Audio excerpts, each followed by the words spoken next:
পর্ব ৭১। I love you চান। মায়া তখনও কাঁপছে। হৃদের উষ্ণ নিঃশ্বাস গলায় অনুভব হতেই মায়া অদ্ভুত শিহরণ জন্মালো সর্বাঙ্গে। কম্পিত মায়া এক হাতে হৃদের বুকে ধাক্কা দিতে চাইলে হৃদ আরো ঘনিষ্ঠতা বাড়ালো। মায়ের বাধা দেওয়ার হাতটা চেপে হৃদ মাথা তুলে তাকালো মায়ের বন্ধ দু চোখের পাতায়। নিস্তব্ধ রুম জুড়ে শুধু গড়ির কাটার টিকটিক শব্দ ভেসে বেড়াচ্ছে, দুজনের উষ্ণ নিঃশ্বাসের শব্দ। কম্পিত মায়ার বুক দরফরিয়ে উঠল। হৃদের উষ্ণ নিঃশ্বাস মুখের উপর অনুভব করে চোখ মেলে তাকাতে মুহূর্তে দৃষ্টি মিলল হৃদের অদ্ভুত দৃষ্টিতে। গায়েল মায়া আরো ঘায়েল হলো। হৃদের দৃষ্টিতে আড়ষ্ট হয়ে লজ্জায় নত মস্তিষ্কে হতে চাইলে তৎক্ষণাৎ অদরে অদর মিলালো।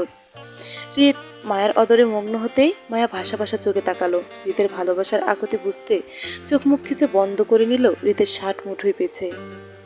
অন্ধকার ঘরে সময়ের খেল কারণে, তবে অন্ধকার ঘরে ঘুর বাড়িয়ে হৃদমায়া সারি ভেদ করে উন্মুক্ত কোমরে বাঁধল নিজের শক্ত হাত। মায়া মগ্ন হৃদের ঘুর কাটিয়ে ফের দরজায় নক করলো কেউ। পরপর শব্দে হৃদ বিরক্তি ভঙ্গিতে মায়ের ঠোঁট ছেড়ে কপালে কপাল ঠেকালো। দুজনের উষ্ণ নিঃশ্বাস একত্রে অপরের মুখে আছড়ে পড়ছে। মাঝে আবার শোনা গেল দরজার অপর পাশে শশীর গলা। হৃদকে ডেকে বলল, হৃদ ভাই দরজা খোলো, তোমাকে নিচে যেতে বলছে নানা ভাই। হৃদ ভাই শুনছো? হৃদ বিরক্তিতে অতিষ্ঠ হয়ে মায়াকে ছেড়ে দাঁড়ালো। এবার বেশি বেশি হচ্ছে ব্যাপারটা। হৃদের চট্টগ্রামে আসার পর থেকে পার্সোনাল স্পেস পাচ্ছেই না। যেখানে কেউ হৃদের সঙ্গে কথা বলতে সম্মতি প্রয়োজন হয়, সেখানে যখন তখন তার ব্যক্তিগত মুহূর্তে হস্তক্ষেপ করছে, যেটা হৃদ মোটেও পছন্দ করে না। এই রাতে অন্তত হৃদকে ডিস্টার্ব করাটা মোটেও পছন্দ হয়নি তার। হৃদ তপ্ত মেজাজে বন্ধ দরজার দিকে এক পলক তাকিয়ে মায়ার দিকে দৃষ্টি ঘুরাতে খানিকটা শান্ত হয়ে বসলো। মায়া তখনও কম্পিত শরীরে দেয়ালে পিঠ থেকে নত মস্তিষ্কে ঘন ঘন শ্বাস ফেলতে দেখে হৃদ বিরক্তিতে কপাল কুঁচকে এক পাশে চুলকে মায়াকে শান্ত গলায় বলল, বিছানায় যাও, আমি আসছি। হৃদের কথাটা অল্প কিন্তু মায়ের কাছে ভয়ঙ্কর শোনালো। বিছানায় যাও মানে? মায়ের শরীরে কম্পন তীব্র থেকে তীব্রতর হলো হৃদের কথাই। হৃদ দরজা খুলে বাইরে যেতেই মায়ের হৃদের গমন পথের দিকে চোখ তুলে এক পলক তাকিয়ে দৃষ্টি ঘুরালো খালি বিছানায়। মুহূর্তে শরীরে অদ্ভুত শিহরণে আছড়ে সিটিয়ে গেল দেয়ালের সঙ্গে। বয়ার্ত মায়া হঠাৎ করে ভীষণ তৃষ্ণা অনুভব করলো। গলা শুকিয়ে আসতেই পানির খোঁজ করলো। তৃষ্ণাত্ম মায়া আচ্ছা আলোয় সোফার দিকে এগিয়ে গেল। ট্রেতে রাখা খাবারের সঙ্গে পানির চোখ হতে পানি ঢেলে পান করতে করতে ভাবলো হৃদ ফিরে আসার আগে মায়া ঘুমিয়ে যাবে। বয়ার্ত মায়ার ভাবনা অনুযায়ী তাই করলো। বিছানার পাশ ঘেঁষে শুয়ে শরীর কুচু করে ঘুমের ভান করে হৃদ দরজার বাইরে দেখলো শশীকে অস্বস্তিতে দাঁড়িয়ে থাকতে। হৃদের উপচে পড়া বিরক্তি বাড়ল শশীকে দেখে। তপ্ত মেজাজে বলল, কি সমস্যা, কি চাই? তোমাকে কখন থেকে ডাকছি, শুনছো না কেন? রুমে এতক্ষণ কি করছিলে? হৃদকে করা শশীর অযাচিত প্রশ্নটা হৃদের ভাড়াবাড়ি মনে হলো। হৃদের মেজাজ এমনিই চটে গেল। এর মাঝে শশী হৃদের কাছে কৈফত চাওয়ার মতো প্রশ্নটা করতেই হৃদ খেপে গিয়ে বলল, আমি রুমে কি করছিলাম সেই কৈফত তোকে দিতে হবে? আমি আমার রুমে কতক্ষণ থাকবো না থাকবো সেটা নিশ্চয়ই তুই ঠিক করে দিবি না আমাকে। হৃদের শক্ত গলায় শশী মিনমিন করে বলল, না মানে আমি অনেকক্ষণ যাবৎ তোমাকে দরজা নক করছিলাম, তুমি খুলছিলে না তাই। শশীকে শেষ করতে না দিয়ে হৃদ একই তেজে বলল, তোকে আমি বলছিলাম আমার দরজা নক করতে। হৃদের শক্ত গলায় শশী বলল, নিচে পুলিশ এসেছে, তোমাকে নিচে যেতে বলছে দানাবাই, তুই যা। শশী তৎক্ষণাৎ চলে যায় না। ওর চোখ ভেজা নোনা জলে বারবার আর চোখে বন্ধ দরজার দিকে তাকাচ্ছে। হয়তো শশী বুঝতে পারছে এতক্ষণ যাবৎ মায়ের সঙ্গে বন্ধ দরজার ভিতরে সময় কাটাচ্ছিল। শশীর ডাকে হৃদ বিরক্ত হয়েছে। শশী জানে স্বামী স্ত্রীর ব্যাপারে প্রশ্ন করতে নেই তৃতীয় পক্ষ হয়ে। হৃদ মায়ের সম্পর্কে শশী এখন তৃতীয় পক্ষ, এটা জেনে শশীর মন মানতে নারাজ।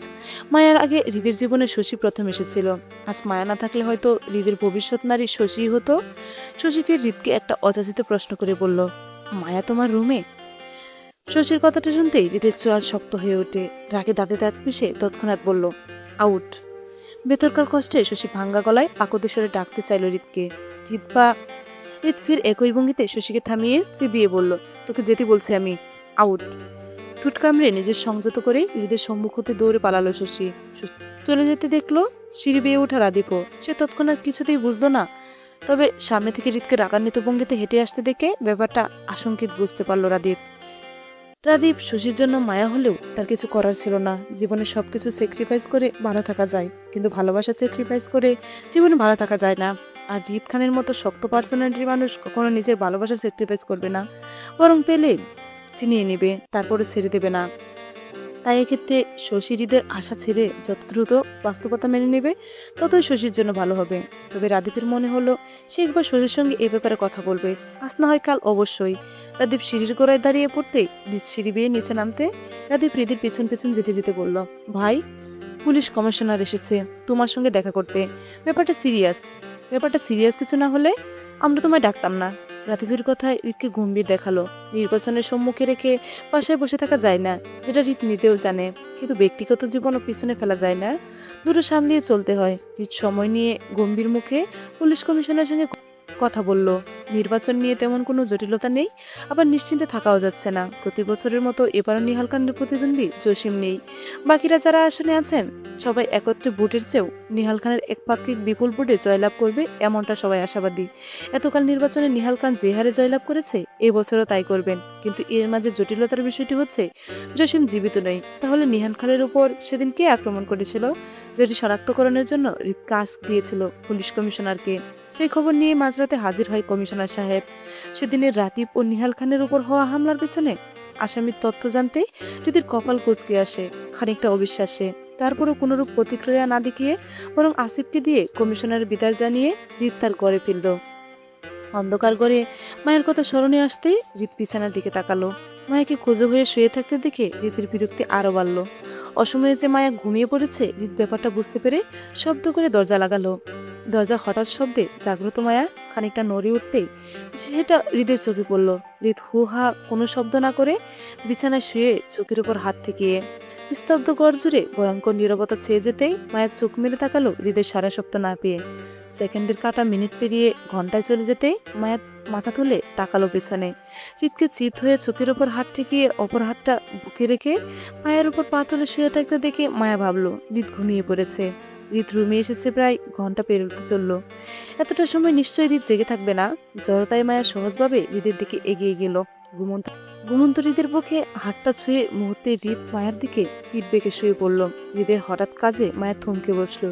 হৃদ ঘুমন্ত অবস্থায় মায়ের দিকে পিঠ মুড়ে শুয়েছে নাকি জাগ্রত অবস্থায়, সেটা মায়া তখনও বুঝলো না। হাসফাস করা মায়া কয়েক সেকেন্ড সময় নিয়ে ফের হৃদের বাহু টেনে নিজের দিকে ঘুরাতে চাইলে হৃদ মায়ের বাহু হাতটা ঝাটকা মেরে ফেলে দিয়ে মায়া বুঝতে পারলো হৃদ জাগ্রত। শুধু জাগ্রত নয়, বরং মায়ের সঙ্গে রাগ করে শুয়ে।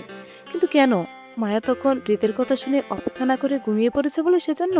কিন্তু মায়া তো ঘুমায়নি, বরং ঘুমের পান করেছিল ভয়ে। মায়া জানে ব্যাপারটা এবার বেশি বেশি হচ্ছে, কিন্তু মায়া বিষয়টা সহজভাবে নিতে পারছে না। ভয় লাগছে ভীষণ। জড়তায় মায়া ফের হৃদের বাহু টানতেই হৃদ একই কাজ করলো। মায়ের হাতটা ঝাড়িয়ে ফেলে দিতে মায়া হৃদের পিঠ ঘেঁষে শুয়ে পিঠ জড়িয়ে হৃদের পিঠে মুখ কুঁজে গুনগুনিয়ে বলল, আমি ঘুমাইনি তো, এই যে দেখুন জেগে আছি। হৃদের পেটের উপর মায়ের হাতটা হৃদ চটকাই ফেলে হৃদ খানিকটা এগিয়ে শুতে শুতে বলল, নট ইন্টারেস্টেড, গেট আউট। হৃদের কথায় মায়া বেশ অপমান বোধ করলো। নীরবে চোখ বুঝলো নোনা জলে। মায়া ফের হৃদের শরীর ঘেঁষে একইভাবে হৃদের পেট জড়িয়ে ধরতে ধরতে পড়ল, আই এম ইন্টারেস্টেড। আমি এভাবেই শুভ। হৃদের সারা শব্দ পাওয়া গেল না আর।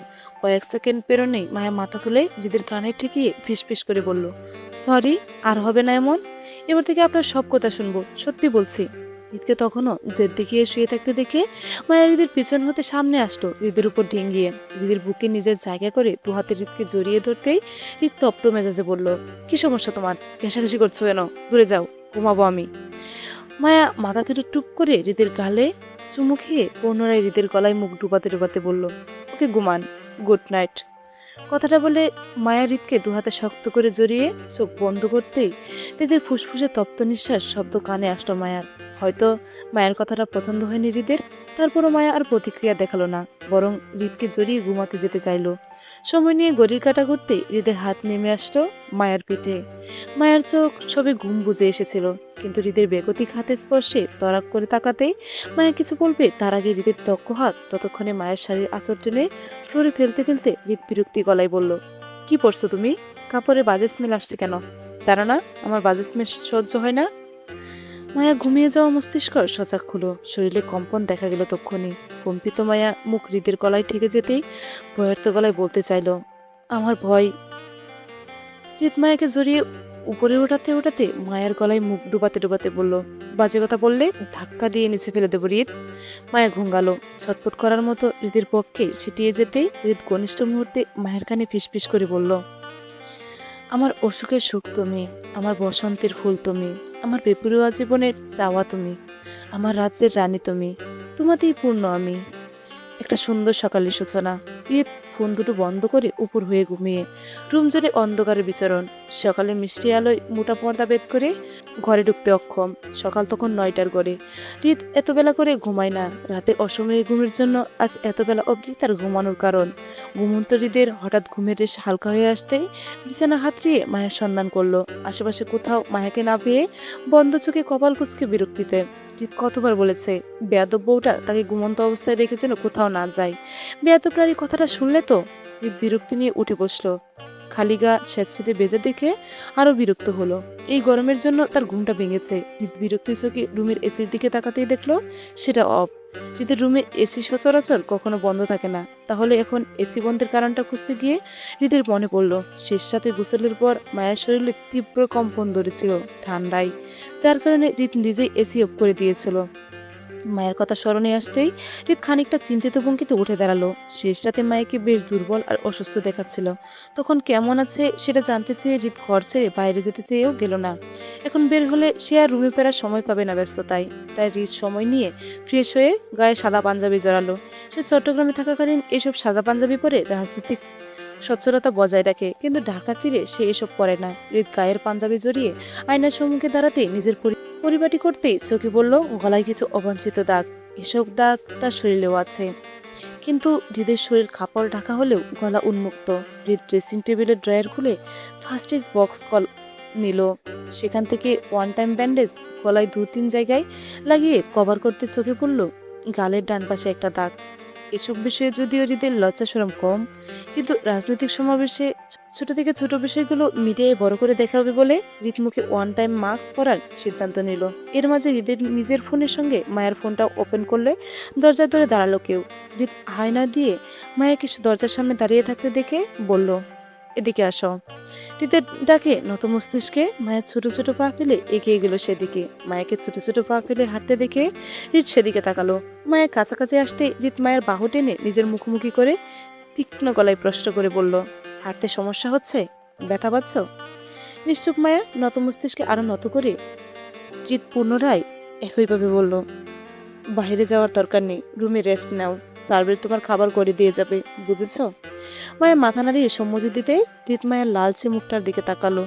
হৃদ চোখ বুলিয়ে মায়াকে অবলোকন করতে দেখতে পেল মায়ের শরীরে কালো একটা সুতির ত্রিপিস জড়িয়ে, উন্না মাথায় গুল করে বেঁধে শরীরে জড়িয়ে। হৃদ বুঝতে পারছে মায়ের অসময়ে উন্নাটা হিজাব করার কারণ। হৃদ নিজেও পছন্দ না তার ঘনিষ্ঠ মুহূর্তের সাক্ষী অন্য কাউকে করতে। সে এসব বিষয়ে খুব সেন্সিটিভ। উচ্ছৃঙ্খল কোনো কিছুই তার পছন্দ না। হৃদ হাত বাড়িয়ে মায়ের কাটা ঠোঁটে আলতো আঙুল চেপে বলল, কিছুক্ষণ ঘুমিয়ে নেবে, তাহলে ভালো লাগবে, কেমন?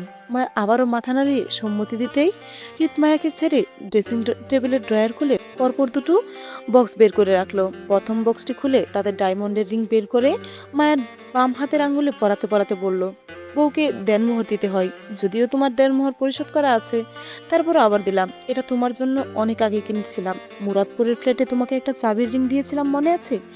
এই রিংটা তখন তোমার জন্য কিনেছিলাম, তা আজ দিলাম। হৃদের কথায় মায়ের চোখ তুলে তাকালো হৃদের দিকে।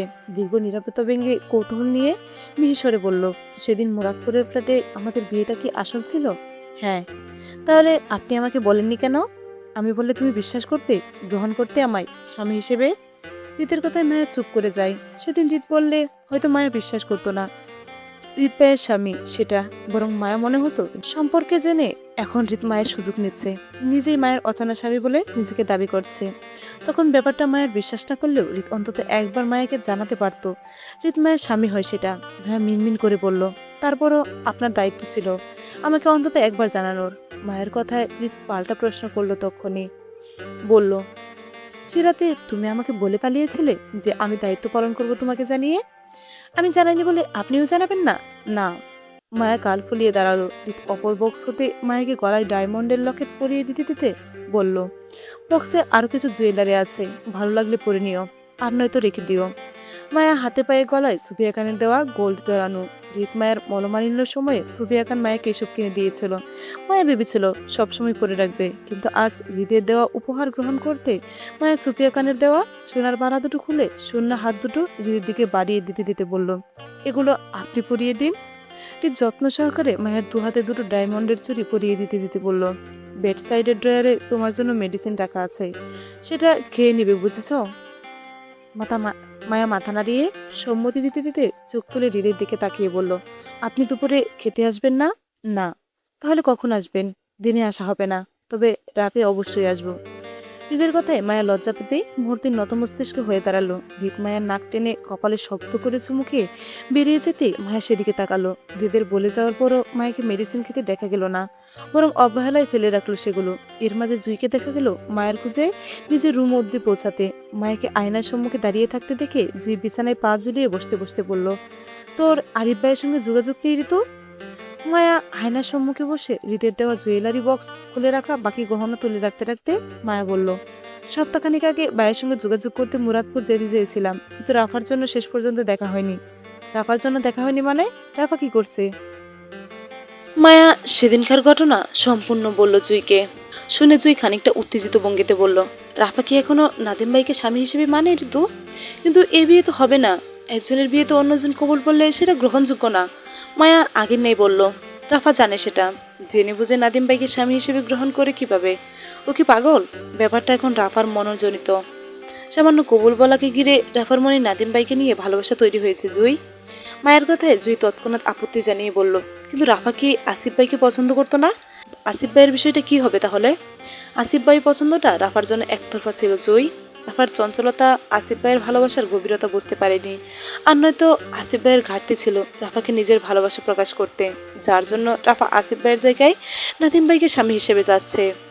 মায়ের কথায় জুই ফির আপত্তি জানিয়ে অসন্তুষ্টি গলায় বলল, আসিফ ভাই রাফাকে পছন্দ করে, সেটা আমরা সবাই জানতাম। রাফা নিজেও জানে আসিফ ভাই ওকে পছন্দ করে। সেখানে ঘটা করে আবার আসিফ ভাইয়ের মুখে বলার প্রয়োজন কি আছে? বুঝলাম না আমি। মায়া বেশ তীক্ষ্ণ গলায় জুইকে বুঝিয়ে বলল, প্রয়োজন আছে জুই। ভালোবাসি বললে ভালোবাসা তোমার হয়ে যায় না জুই। ভালোবাসার চেয়ে ভালোবাসা আগলে রাখাটা কঠিন। যত্নে মায়া বাড়ে, অযত্নে পছন্দরে। কথাটা তো তুই শুনেছিস তাই না? মানুষের মন পরিবর্তনশীল। মনের খোঁজ না নিলে মন কিন্তু তার ঠিকানা ঠিকই খুঁজে নেবে অন্য কারো মাঝে। আসিফ ভাই রাফাকে ভালোবেসেছিল, কিন্তু যত্ন করতে পারেনি বলে আজ রাফা মনের শূন্যস্থানে নাদিম ভাইকে বসাতে যাচ্ছে। ও চলবে, কিছু বলার নাই। জানি না কি পড়ছি, সবাই মানিয়ে নিয়েন, চুপ দেখেন। সবাই ভালো থাকবেন, সুস্থ থাকবেন। আল্লাহ হাফিজ।